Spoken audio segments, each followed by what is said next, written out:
After a 6-year court battle with several members of the World Cup championship team over equal pay, the U.S. Soccer Federation has reached a settlement with the players. WRAL's Amanda Lamb just spoke with members of the North Carolina Courage, and she joins us from the WakeMed Soccer Park in Cary. Amanda.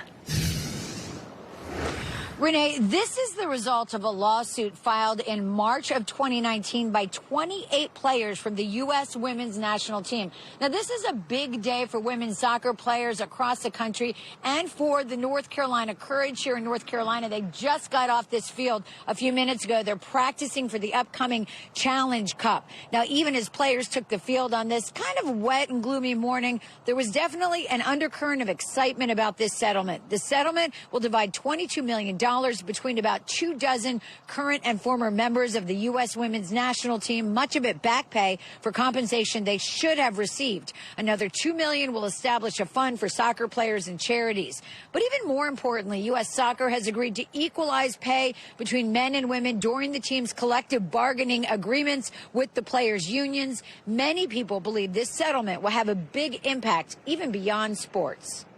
I think a lot of women in the working world can appreciate this, that for women, a lot of times you're judged on your results, whereas men are judged on their potential. You know, you have to work twice as hard to get the same place as a man. I don't know if it's completely set in for what it will do for future generations, but I do know it's a huge moment.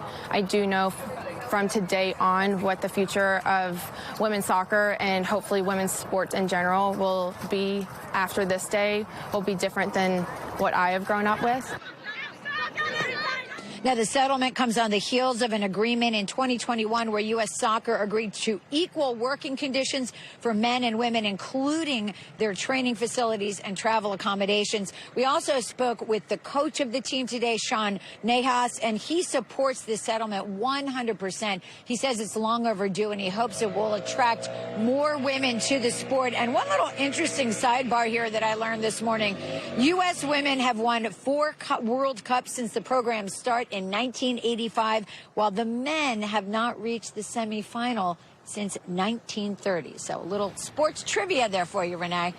The women are amazing. And finally, a level playing field, a win-win for sure. Amanda Lamb, live at WakeMed Soccer Park in Cary.